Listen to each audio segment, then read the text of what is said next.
This Okay. conference will now be recorded. Well, good afternoon, everyone. Thank you so much for joining this Brevard Business Community COVID-19 Response Team webinar. This has been organized in partnership with all of your community business groups. We have all 4 chambers: Titusville, Cocoa Beach, Melbourne, Palm Bay. and Palm Bay, thank you. We have Groundswell, we have the Economic Development Commission, we have Melbourne Main Street, we have the Space Coast Office of Tourism, and then of course the SBDC, that's at Eastern Florida State College. And my name is Catherine Rudloff. I'm the Executive Director of We Venture at Florida Tech University. This is an effort to make sure we are providing business organizations uniform, consistent and accurate information. So we're all working together in hopes to disseminate this information. A little bit about how the program will run. Everyone will remain on mute throughout the time. As I mentioned earlier, if you go to the upper right-hand part of your screen, there's a little text bubble. You can click on that and a chat feature will appear on the side of your screen so we can communicate with each other, and questions can be posted there. And Marcia, as our wonderful moderator and host from the Titusville Chamber, will help chime in and answer those.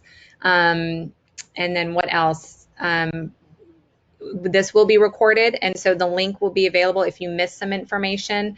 When this is finished, we will send out the link, and then we've actually created Dropbox folders for each of the webinars we've put on, where any useful information or fact sheets can be placed so that you can access those, or you can share them with colleagues that might find it useful. Now, just a little bit about why and what we're doing. So we're trying to get this accurate information out. There's so many options for small businesses right now. The federal government has passed 3 massive pieces of legislation with various programs, and there's state options. And over the last 2 weeks, we have hosted webinars, one on the Florida Disaster Bridge Loan Program, and then last Friday we hosted one on the SBA EDIL program that comes directly from the Treasury. If you missed those webinars, or if you have questions about those particular loan programs, any of your chamber or local business organizations, we can send you those webinars. We can send you the files from that and help answer those questions at another time. Today, we are going to focus on the most recent legislation that was passed, the CARES Act, which involves working directly with a private lender. Now, in good times and in bad, the SBA works with designated intermediary lenders across the country to help provide financing to small businesses. Those lenders can offer SBA loans, and they're kind of certified, and they work through the programs. The CARES Act built on that public-private partnership to help craft legislation to meet the demand of the nationwide crisis impacting all 50 states. So while the previous loan opportunities that had been passed in the, what was it called, the Family Care and Prevention Act, 2.5 weeks ago, that money was coming directly from the Treasury. The lending opportunities and the relief that's coming through this CARES Act are going to be coming through various ways, with some tax relief, but primarily through this working with your private lender. So again, if you have questions about the other types of loans, you could put them here, and maybe some questions will have some overlap, but we have other webinars that were dedicated to that you can watch, or we can send you resources. We hope that you'll find this informative. Please use the chat function.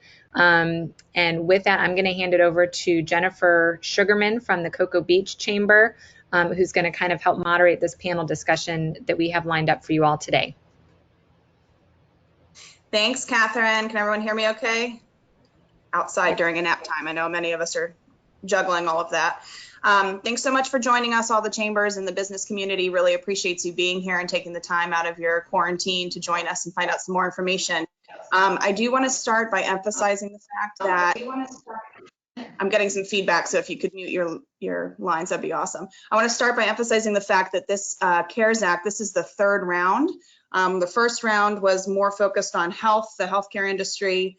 The second round, more so for paid family medical leave and sick time.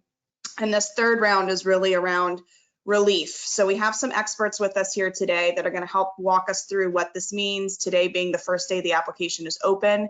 With that said, everything is still very fluid. We're still waiting on different guidelines that are coming out each day from the SBA and from the Treasury. So it's still a moving target. It's not going to be perfect as we get this thing going, but we'll leave questions that we know answers to up until this point.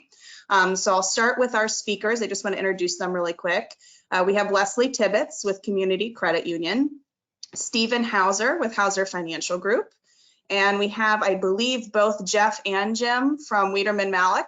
One or both of them are on with us today. So I just want to say a big thank you to you for taking time out of your schedules and helping your already existing clients to bring this information to our business community. So I will start with Stephen Hauser. I know you're here.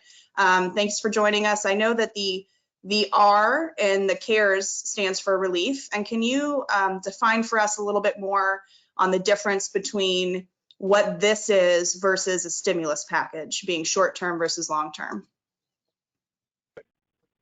Good afternoon, everyone. I'm glad to have an opportunity to try to help all the small businesses in Brevard County maneuver and navigate through this comprehensive act. This CARES Act was actually 880 pages that Congress passed, and it really had five major sections to it.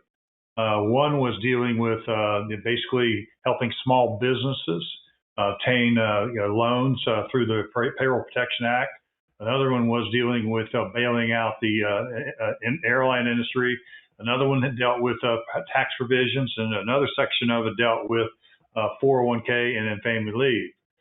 More specifically, I've been working on helping my clients and then issuing emails with dealing with the payroll protection plan, which is really an SBA loan under 7A Act of the SBA Loan Act.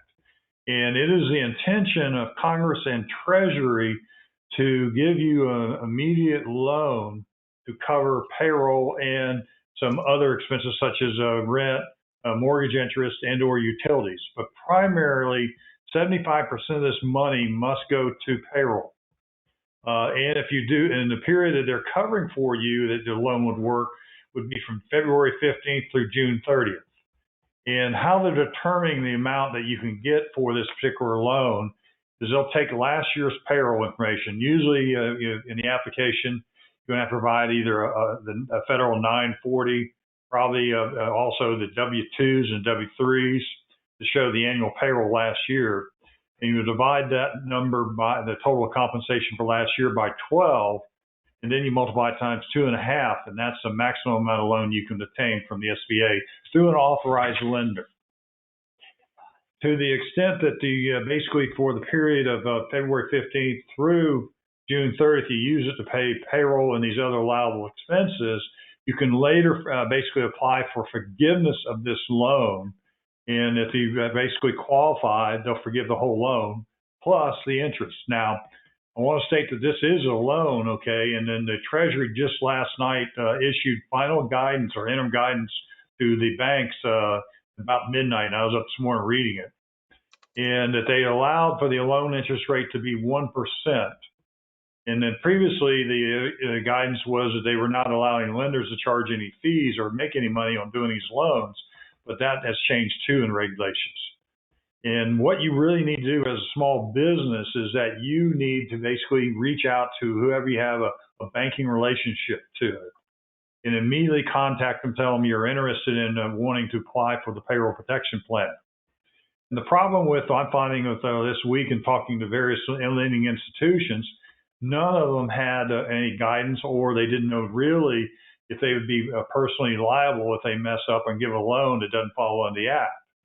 Obviously, that changed this morning, and so it's going to take the lending institutions maybe 3 to 5, 6 days, I think, before they get started and basically start issuing the loan. It was Steve Mnuchin's Treasury Secretary the plan was to this money start going out today, but I don't think that's going to really happen. And your case is everybody else is the other thing that you need to be looking for is once you apply for this loan forgiveness, if you're forgiven, what's nice about it is that if it's forgiven, it's not taxable income to you when you basically the loan is forgiven.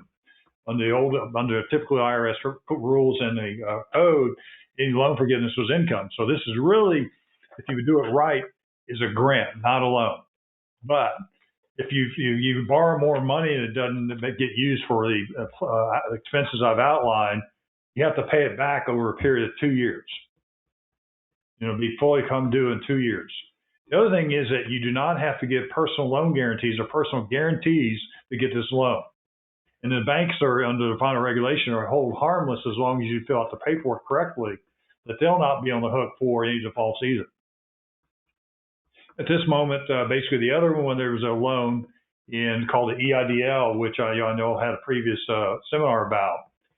And that was basically a loan program where you apply directly through the SBA instead of lenders to obtain a loan. And then immediately would give you, within 3 days of the application, they would give you $10,000 emergency money. And if you did not qualify for the loan for any particular reason, that $10,000 would not have to be repaid. It's almost like a gift.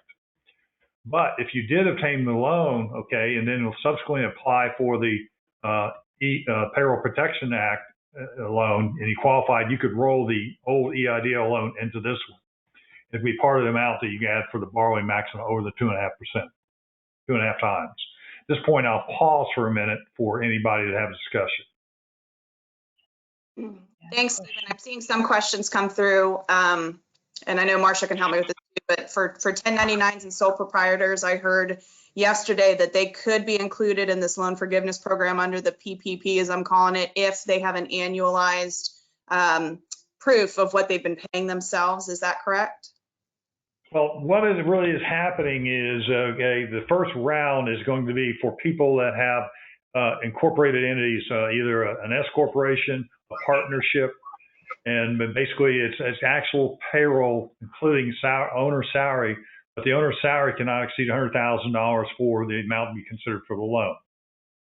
What will open up in 15th or like the 13th of April will be the second round would be individuals that have a Schedule C or a sole proprietor can apply for these loans, but the proof of their income and stuff is going to be a little bit different than the payroll we're talking about, which is W-2s, W-3s, compensation. The other thing that they talked about in the act and the regulation this morning is that compensation also includes fringe benefits, which would be health insurance, sick leave. If they choose not to come to work, you pay them sick pay. And then basically stuff like that. So with regards to sole proprietors or individuals, yes, you can apply for the loan, but the documentation is going to be different. In my opinion, you got to, it's a double-edged sword because if you did not correctly report your income being a sole proprietor in prior years, you're not going to be able to borrow as much money under this loan program. So It's really important to have documentation to prove that your income, either 1099s or prior to file tax returns for 2019 or 2018, to be able to prove this your income. Right. And does the owner salary include both payroll and the owner draw? No, it does not. That's another catch-22 situation is that it only includes your W-2 income for the owner, not the dividends or distributions. And then the other thing they're going to be doing is the other thing they'll cover as part of this loan cost later would be payroll taxes. Now, there is a provision in the CARES Act for later for forgiveness or for reducing get a credit for 50% of the payroll taxes that basically have incurred during this period. But those regulations and information have not come out in final form or been really finalized to discuss. Got it. And we have some businesses that draw a small salary, but they also take shareholder distributions. And I heard yesterday that I think shareholder distributions is not linked in with this, correct? That's correct. It's basically what you did on your W-2 for you and your staff. Right. Okay. And then we have another question that he's heard from some franchise owners may not qualify under the PPP depending on the franchisor designation through the SBA. Do you have any more information? Yes. Okay. That's correct. And then the other thing is it's basically it has to be 500 employees or less per location. is what they lay out in the act. So we're really looking for small businesses, and also, Jennifer, it does include not-for-profit organizations that had W-2s. So do not forget all your not-for-profits that are suffering too, they can apply for this program. I'm glad you brought that up. It encompasses nonprofits if you're a 501c3, not a 501c6, of which most chambers are. Right. Just FYI, support your local chambers in this endeavor to get it in. Shameless self-promotion. Right. We have another question that came in. If you started a new business segment this year that is now closed due to COVID, can you use a more recent base period to calculate the loan amount? They have not issued any regulation or any information dealing with any businesses started. You had to be in business as of, I recall, February 1 of this year prior to make qualify. Got it. And I think I know the answer to this one already, but we have someone who's an S Corp, but has no official employees. He has 1099s for his workers. So can he still qualify for the PPP if he doesn't have official employees? No. Okay. It does not include 1099 contract employees. It has to be W-2 wages. Okay. But if someone is a 1099, can they not apply to pay to get it for if they're done? Jennifer, if they're 1099, they're going to have to apply individually under the second phase of this program as an independent contractor. Got it. Okay. Thank you for the clarification. Early statement said that employees affected by layoffs must be brought back to work. Does that mean all employees? It means all employees, yeah. Standpoint, what the government and what the Congress is trying to do is they're doing two things to focus is they're trying to keep small business, operating their doors open, because once the virus abates and goes away, they want to make sure that the small business is still in business and they can bring their employee back immediately. Otherwise, they'll go bankrupt, and then the employees won't have a job, period, and then we'll be stuck with unemployment benefits, and that was not what Congress wanted.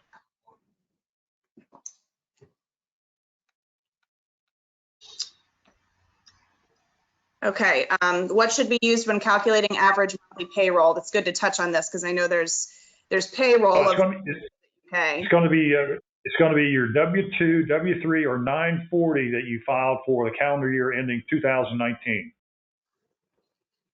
And you're going to take that and divide it by 12. That gives you average monthly payroll times 2.5.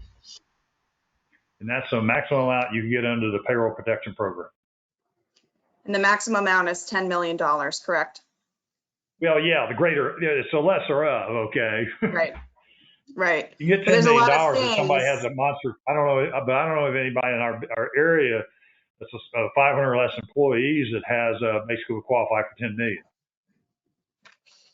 Got it. The average loans are going to be, the average loans I think in our area is going to be about 100,000 or less. Got it. Trying to keep up with all the questions. Sorry, Marcia, you jump in too if you see one. I have two separate classes of employees. Can I cover one class versus the other? No, they don't segregate basically the employees. It's basically what you did on your W-2s. Bank of America is requiring us to have an existing lending relationship with them to apply. Is this a federal requirement or a Bank of America requirement? Currently, it's a Bank of America requirement, okay? Because under the CARES Act, it's basically any institution has previously been designated an SBA lender or FCI insured institution, and they have other institutions that the Treasury and/or SBA may designate going into it. The other thing I want to really impose upon this is that there's only $349 billion, allocated to this program. And the Treasury rules came out this morning. It's first come, first serve. So whoever gets to it first and they run out of money, they're the ones that get the money. But I cannot believe Congress and the president, if they see a great demand for this program, not to go back and add more money to it. But that's not in the program right now. So it's back to you got to get in touch with your lending institution, because each institution may have different rules and regulations based on how they want to do these loans. To get the information required that they need for you to apply. But yes, you got to have basically a relationship with that bank. I spoke with one of my good bankers, good friends yesterday, and they'd made a decision with their board and everything. They're only going to take care of their current customers. And if there's anything left over or money left over after that, and they'll take care of new clients. What do you suggest if they don't have a bank relationship? They're in trouble. Form 1, right? Marcia, Yes. can I chime in? So, and having spoken with the SBA, and if Vince is on, he can correct me, but the SBA is working to add lender partners in addition to those who are already existing. So there is a chance that if you have a banking relationship with a bank or credit union that's not currently an SBA affiliated lender, that they may be added. If you do not currently have a relationship with someone who's offering these loans, right now you just simply do not have access to this program. And what the SBA has dictated is, this was the best they could do to get money out as quickly was through this existing partnerships that they had with banks.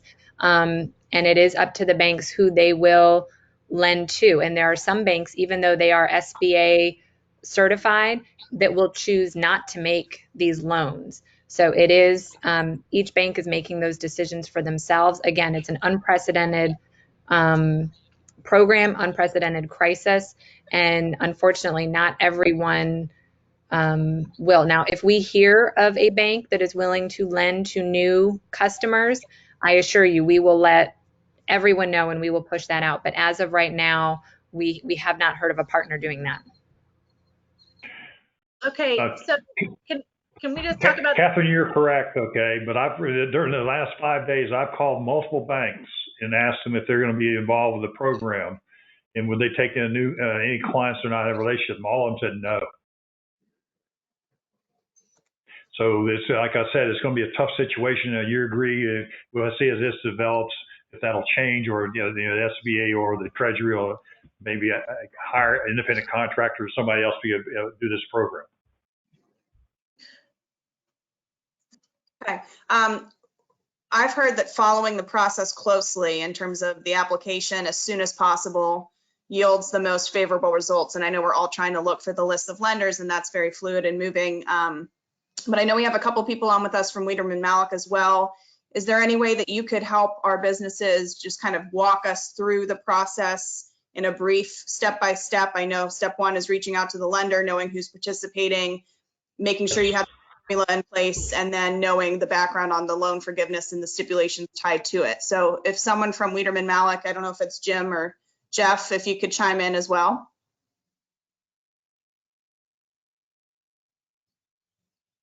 If you're here. They may have called in. I don't see them listed as in my list of participants, so they may have to unmute themselves if they. Okay. I'm just not seeing it right now. Sorry. It's okay. Well, Stephen, if you have anything to say on that as well, or we can hear too from Leslie as a lender, walking us through what the businesses need to be prepared for when they walk in. Leslie, can you unmute yourself?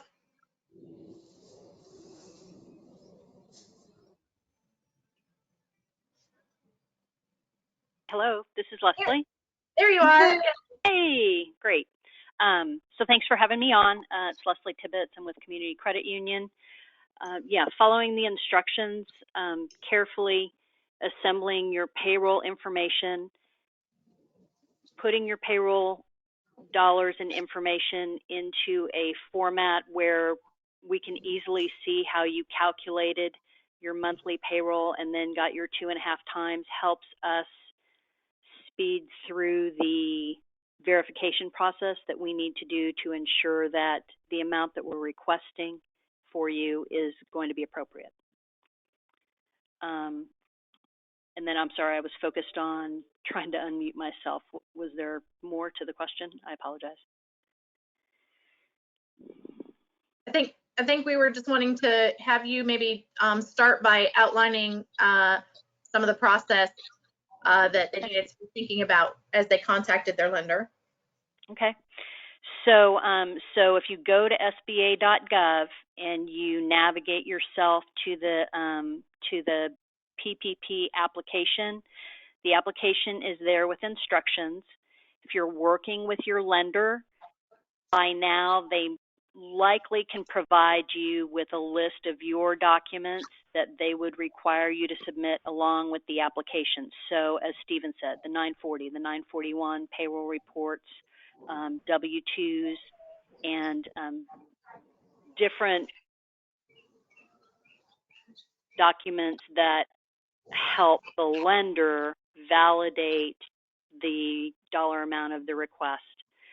If you have a relationship with your lender, that's going to satisfy some of the CIP, the customer information protection requirements.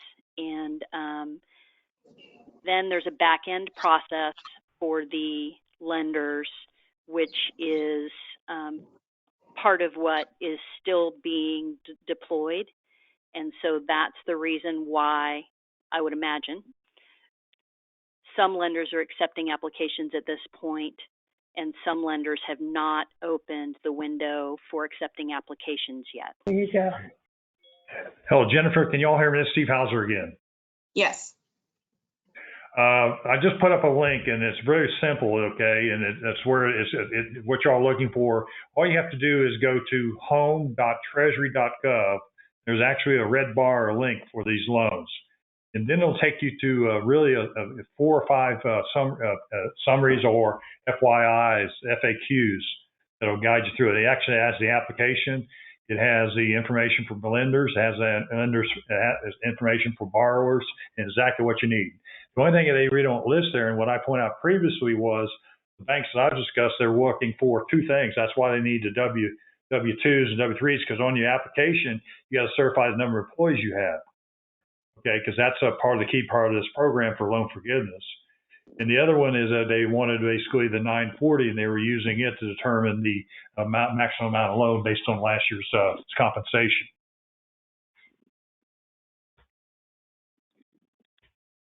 Thank you. And I know a lot of questions that we've been getting is, can you stack some of these things like the EIDL and the payment protection program? I know that there's very specific guidelines with the PPP on what you can kind of use it for. You can't.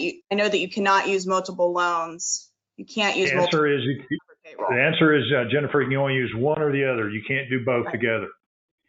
You can't have an EIDL loan and a payroll protection plan loan. Okay. And you do not. But the better program is the payroll protection plan loan, because it has the ability to be forgiven. The EIDL does not have any chance of being forgiven. Right.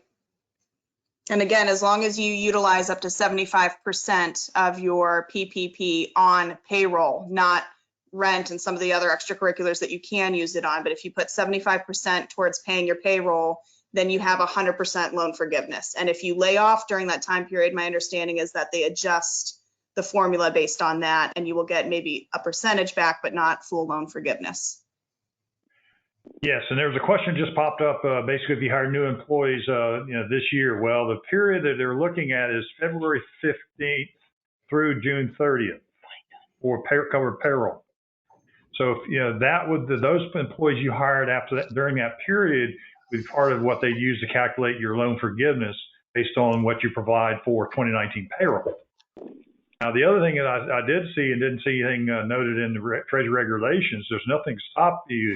Basically, you increase in salaries and or the owner's salaries to make the payroll higher so you qualify for 100% forgiveness. Because remember, 75% of this has to go to payroll and related expenses of payroll. Mm-hmm. But the owner cannot go over $100,000 during that period before it qualify for the forgiveness.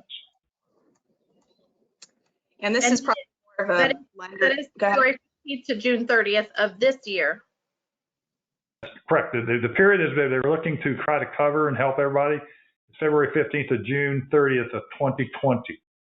Thank you. They're using 2019's payroll compensation to determine how much you qualify for. And this question keeps popping up by a few folks that just asking about for people over the $100,000 threshold, have employees that may be over that threshold. Do they calculate based on the 100,000 and that caps it out, or does that eliminate them from eligibility at all for forgiveness? They just back out the $100,000, anything over $100,000 in the compensation calculation. It doesn't eliminate it. Okay, thank you. Leslie, maybe we could lean on you for an example of what Community Credit Union is doing, but we've had some questions on how quickly assistance is received once the process is complete, the application process. Yeah, so we don't have that information yet, unfortunately, because the earliest that we've been able to submit is today. There is not, there's no data on how long it takes the SBA to respond to the request, and subsequently you then have document preparation and closing locally with your bank to get this done. So we're really hoping that we can expedite that portion of the entire process. But for now, it's about getting the application and supporting documentation into your financial institution that's accepting applications, and waiting for the wheels to turn.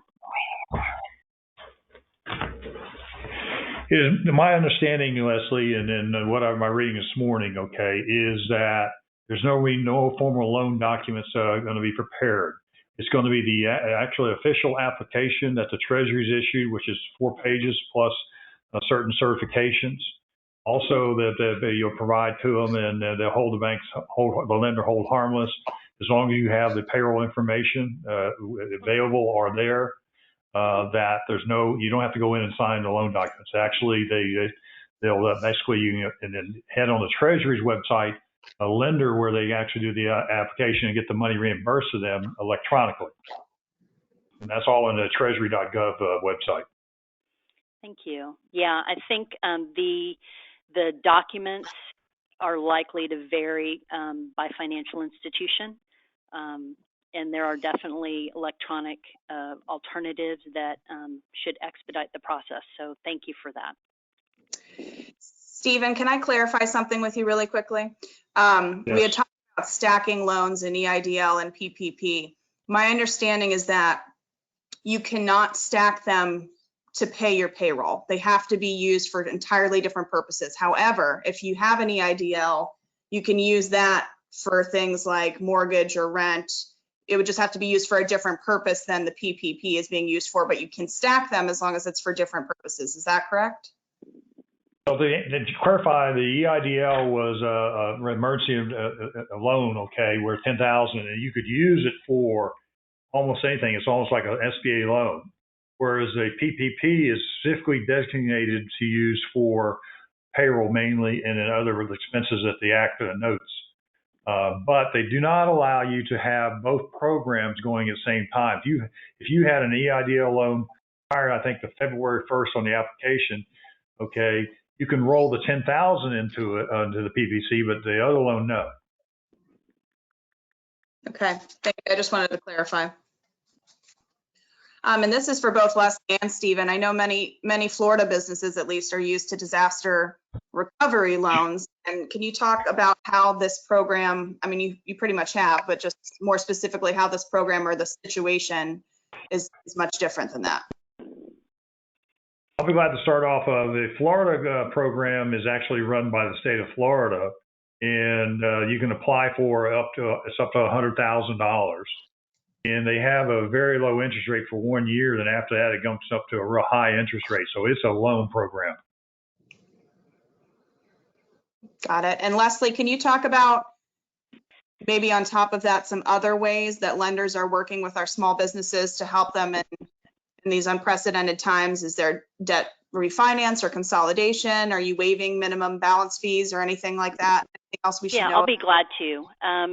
So yeah, across the board, I'm hearing that financial institutions are accepting requests for payment deferral, and that wouldn't necessarily be universal, but through my contacts, I'm hearing that if you contact your bank proactively or your credit union proactively and you request a payment deferral, you can get that. One of the things that I wanted to talk about was the difference between a payment deferral and payment forgiveness and how that's all going to work on the back end.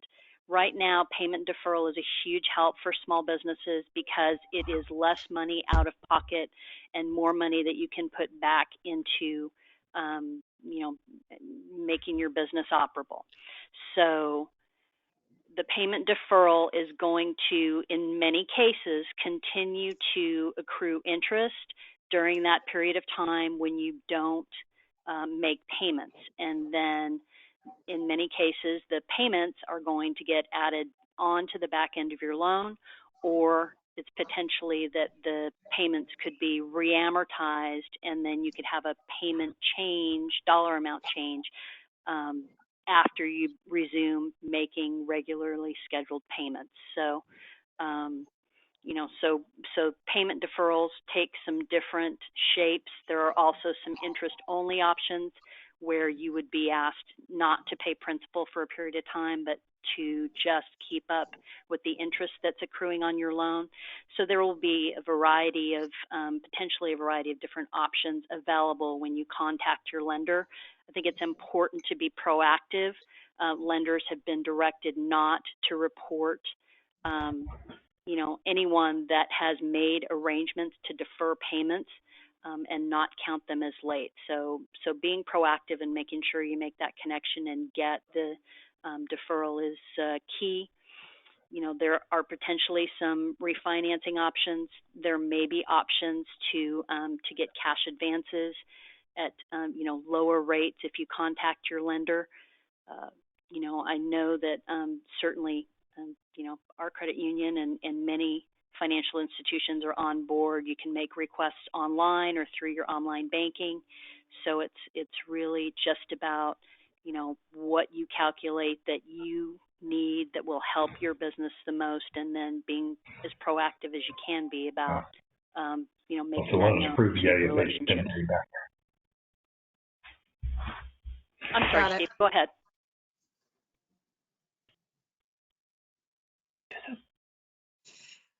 Did you have, oh, Jennifer, I'm back on. There's some questions scrolling through. I don't know if you want to cover those, but I got an answer for a lot of them.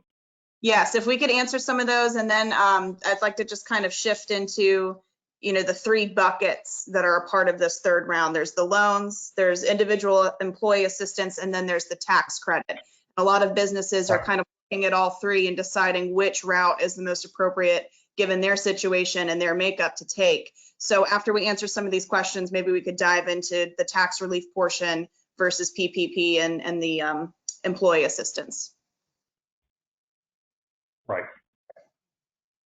All right. So as some of the stuff scrolled through, there was a question from, I think, Pod about the EIDL loan and the $10,000 they give you. If your loan is approved for that program, that $10,000, okay, becomes part of the loan. The law says if you basically, for any reason that they don't approve your loan, you keep the $10,000.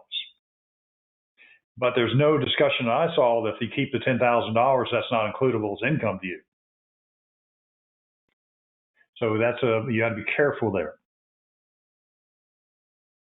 And that may be later technical corrections that Congress or, you know, somebody Congress will fix. But and then the other one was question dealing with the $100,000 compensation.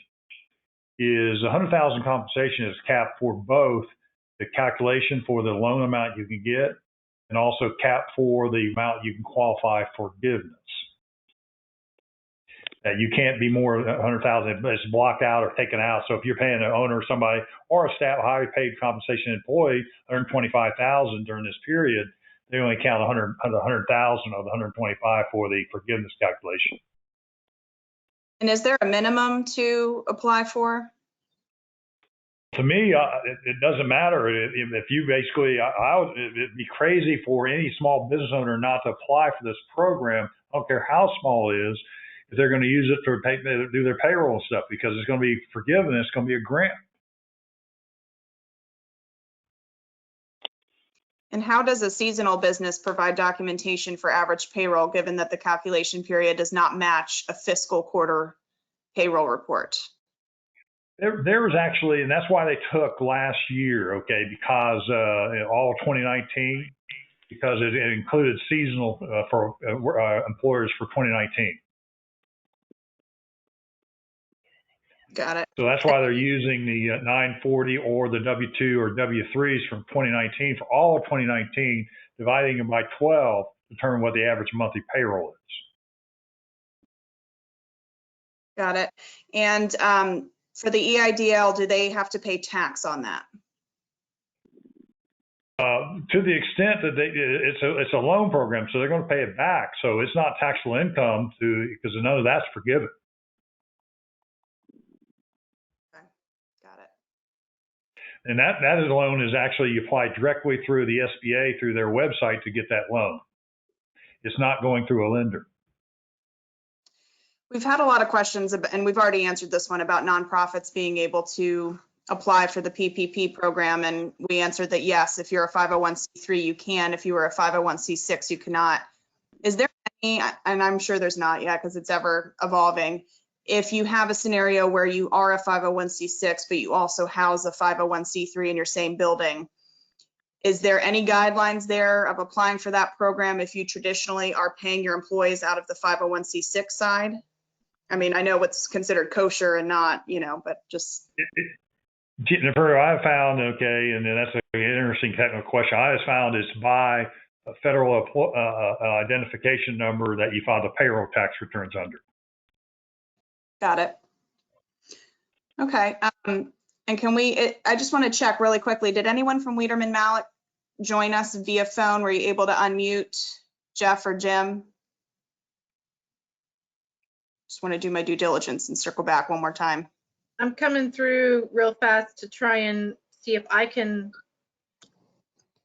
maybe if we can get Jeff or Jim to, let's see, Jeff or Jim, I'm just looking to see, I'm unmuting all the callers. My side, if I can.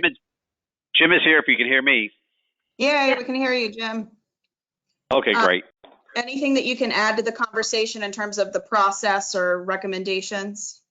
No, I think they've done a fantastic job on it. There is one difference in opinion that we have here, and we've been researching this a lot, is our take on these programs is you can apply for both EIDL and PPP, so long as they're used for different purposes, which means you cannot use the payroll amount for both. You have to use it one or the other. Plus, the other difference is if you do apply for both, the $10,000 grant that you get as part of EIDL will then be deducted from your forgiveness amount on the PPP. So our understanding of these programs, and again, we monitor these like crazy and read every change that comes out. And this has been on multiple of the government websites, is that you can apply for both, but they have to be for different purposes. And I know that that's contrary to what was just said, but that is the position that we've taken in this. Yeah, we did go back and correct that clarification, just that they have to be on different purposes. But thank you, because that hammers the point home. But Jim, let me answer you. Steve Hauser again. You can actually under the PPC, you can add the $10,000 that they gave you the emergency money to the PPC loan. Okay, and that $10,000 can be part of the forgiveness from the PPP. The other money you borrow, the other money you borrow under that, it has to be repaid. That's correct. Yep. And can we talk for a moment on the tax relief bucket, that being that third part of this CARES Act? Oh, there's a variety of provisions, okay, in the tax, okay. There's a couple of them dealing with IRAs, 401ks, and then charitable contributions. I don't know if Jennifer, what your focus or what we want to discuss about that. So I made some notes from what I learned yesterday, and I just wanted to confirm. So I know it's very specific per business on doing what's right for that individual business, but as long as you can demonstrate that you had a 50% drop in gross receipts or had a total shutdown directly related due to COVID-19, you would qualify for some type of tax relief. So if you go this route, you wouldn't want to do the PPP, but a tax credit would be paid for leave, and you have to silo kind of each one of these programs and benefits. And I also saw There is a about, 50% forgiveness of payroll tax for that, Jennifer, in the law. okay. And I saw something that caught my eye, but I haven't really seen expounded information on it. I'm sure as we gain clarity on this every single day with new guidelines, I saw that any improvement that's been done to a property within the past 2 years can be fairly written off. I highlighted that one. So is that true? To clarify, they actually fixed a technical correction. It dealt with restaurants and leasehold improvements. Previously, the Congress intended for, if you do a leasehold improvement inside of a building, that the law before they corrected it was you have to depreciate over 39 years. Now they've changed it to 15 years or 100% write-off in the year you improve it. Okay, thank you so much. We've gotten a lot of questions over here about which lenders are participating again and how we can find that, and if they're not SBA approved, if they have to go through that application process and start that relationship up. I know, I don't know if Vince is on, but I've heard that the SBA is going to at some point on their website have an interactive map of who's participating. I know they're bogged down and overwhelmed, but they're working on that. And Catherine included in the chat a link to an article where it lists certain lenders that are currently participating in this program, we believe. Now, of course, it's going to change here and there. Yes. Jennifer, my opinion is, I've got 2 emails today. I got one from Bank of America and then Wells Fargo. The big banks, okay, are the worst about trying to find anybody because their branch is closed. You can't find a person. What looks like is going to happen is they're going to create a website specifically where you apply online for them. Okay. And then maybe in one, I think Chase or one bank that I saw decided they're not going to do it at all, even though they're an SBA lender. So it's up to the bank or individual institution decide what they're going to do. It is up to the bank, absolutely. And I know a lot of this will be driven online, and it's just kind of like that reemployment assistance. It is what it is. You know, try a few times and things might crash, but we're all kind of building the airplane while we're riding it. So just be patient. Any other questions coming through? I see if you applied for the EIDL already and then apply for the payroll protection program, when the 10,000 gets rolled into the PPP loan, will the interest rate be the PPP interest rate? The 10K, yes. In fact, it was initially in the law, there's going to be a 0.5%, but they changed that last night. The loan rate for the PPP is going to be 1%. And that's key, you said last night. So that's literally, things are changing by the hour, I feel like, and we'll have more information as the next week progresses. Yep. The other payments on these loans are actually deferred to December 31st of 2020. But I'm assuming most likely everybody's going to apply for the loan forgiveness before then, okay? And to the extent that it doesn't qualify for the 75% payroll or 25% other, they still owe that money. That'll have to be repaid over a period of time. And I think right now I read it was 2 years. Got it. Thank you. And just so everyone knows, there's a very concise to the point document that we have our hands on that lays everything out that's in this. And if I can understand it, you can understand it. So we'll make sure that we send that out along with the recording for this webinar. I'm also seeing a couple of people pop in that are clients of local lenders, and says Chase and Bank of America both are already have their system up and running. It says Bank of America has form on their website, and somebody else got notification from Chase that they are doing the loans. So it drives back to wherever you have a banking relationship to see them first. Earlier last week after the fact was back, I reached out to Rick Roche over at Community Credit Union. And, I've known Rick for a long time through basically Palm Bay when he was down there, and also through the Playhouse. But Rick indicated, just like she did, is that the credit union didn't know what they're going to do, and they didn't have any answers for who they're going to lend to or what the program was. So it's still up in the air, but it's coming more into clarity right now. Yeah, hi, this is Leslie. So we do have some information posted on our website, especially for members, and our priority will be our members, but we're certainly concerned with the rest of the community. So as we're able to evaluate non-member requests, we're definitely going to be prepared to do that. And Thanks, Leslie. Marcia, so this is Catherine from WeVenture. From the SBA's perspective, hopefully between having the option to work through your private lender, and if that's not an option for you, you can still go through the SBA directly for money directly from the Treasury through that EIDL loan. And then there is still that $10,000 grant component there.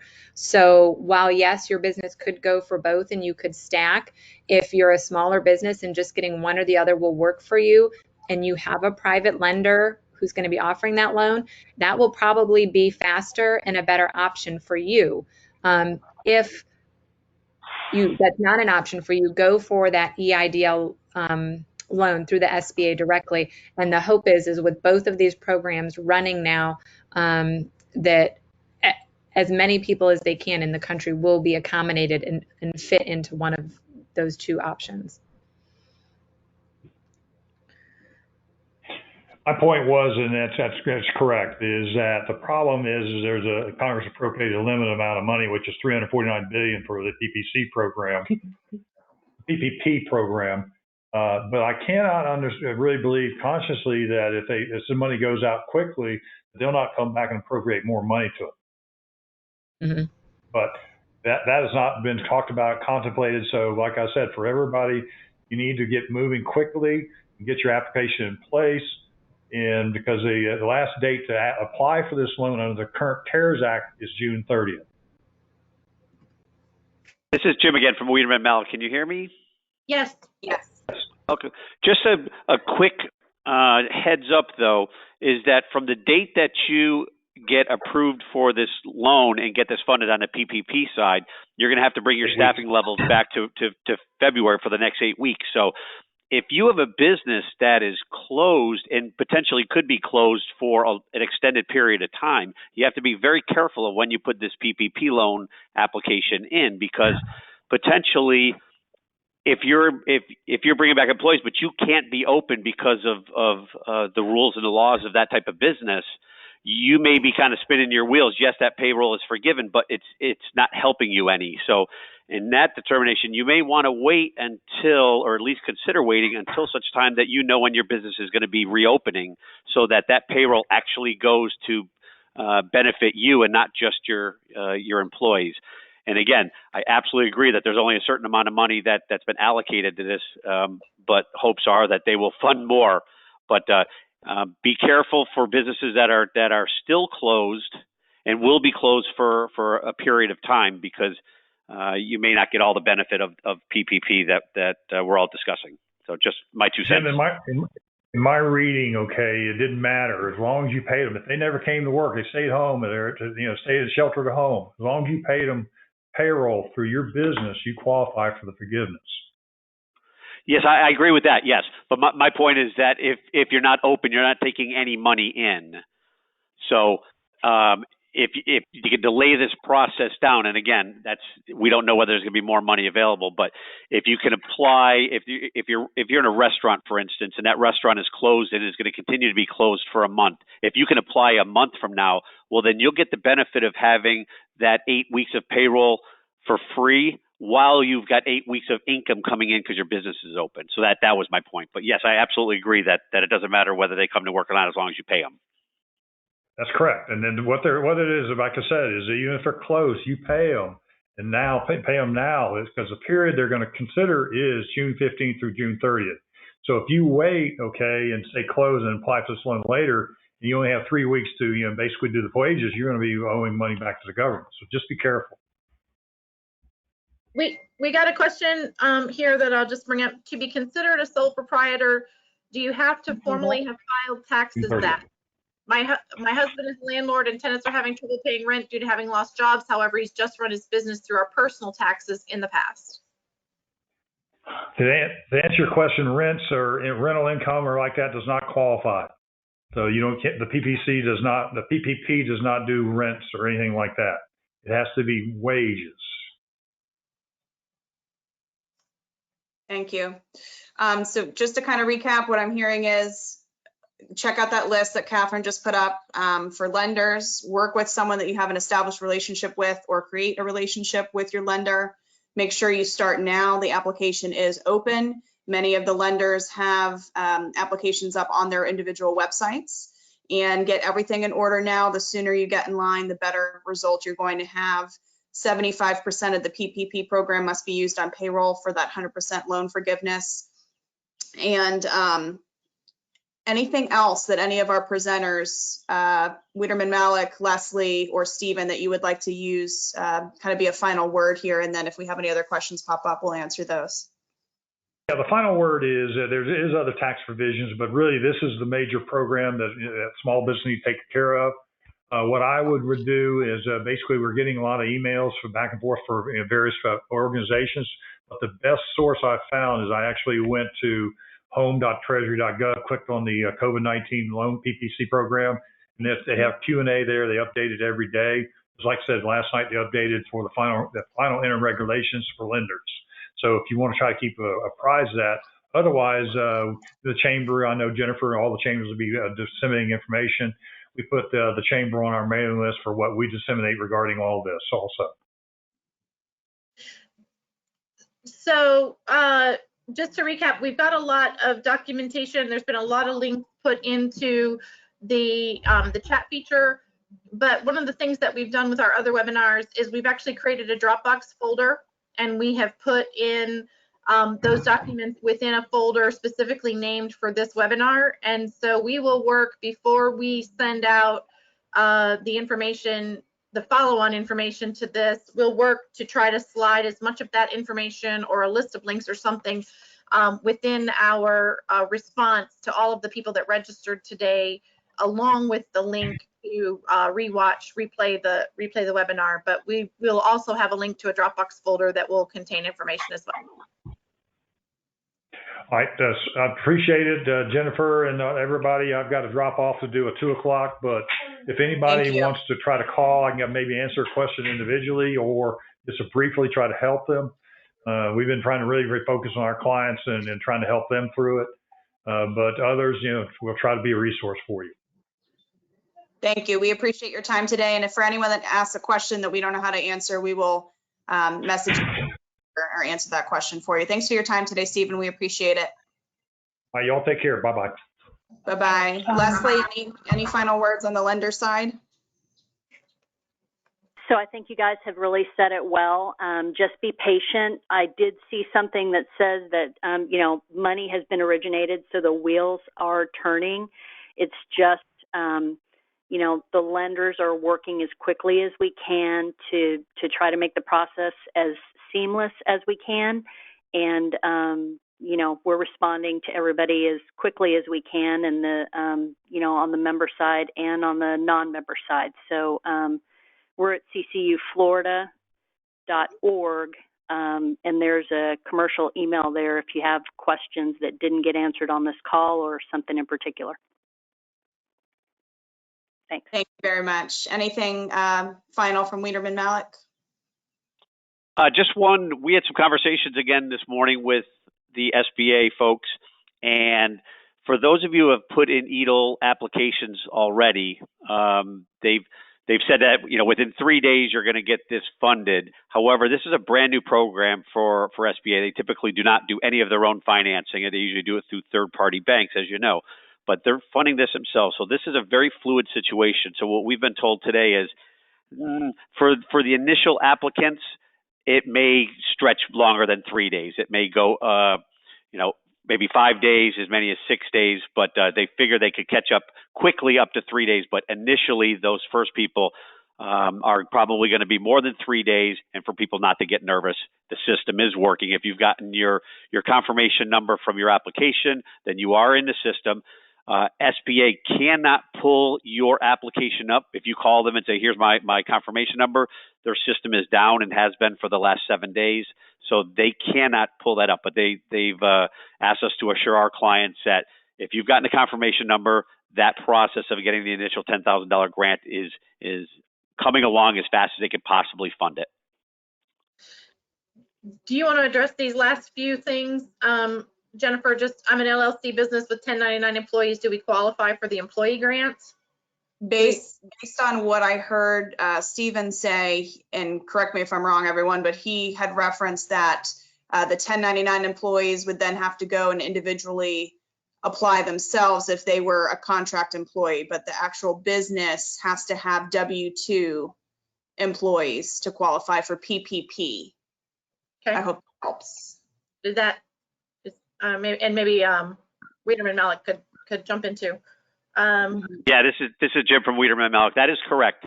1099 contractors are not part of the PPP program. They are part of the EATL program. So you do include them in your EATL number if you're doing that application. If it's PPP, no, it's just W-2 employees.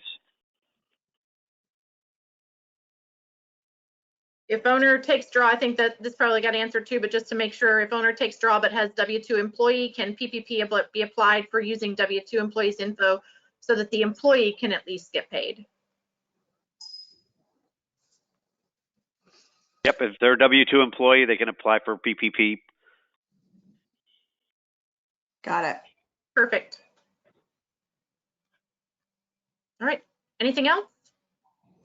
Kathy, average monthly payroll can include the payments that you're paying yourself and also your health insurance, things like that. There's a whole list in this document that we're going to get out. It'll be in the Dropbox that Marcia sends along with the recording of this webinar of what payroll means, what all is encompassed in that. Hopefully that helps. But thank you, everyone. I know all four chambers, the EDC, Groundswell, the Main Streets, we're all in it together. And we just appreciate your time, and we're doing the best we can to get as much information out as we can. Make sure you're on our email lists. If you have additional questions that we didn't talk about today, certainly myself and WeVenture also, Catherine, any of us can try and help you. So thank you, Marcia, for always letting us use your platform, and we'll continue to do these. Our goal is to do one a week throughout this and just get as much information out as possible. And Marcia, Catherine, if you have anything else you want to say to wrap it up, other than hashtagging it together, which we absolutely are, please let me know. Catherine, you got anything? No, I don't think so. Thank you everyone for joining. And again, if you have questions, go to any of us as business partners. And Marcia, thank you for hosting on this platform. And we will send out links shortly. All right. Well, it's a beautiful day outside, and I hope everybody has a great afternoon and a wonderful weekend. And we'll see you hopefully back online soon, since we can't get together in person. I know. I'm thinking about using this for my birthday at the end of the month. There you go. I'll be there.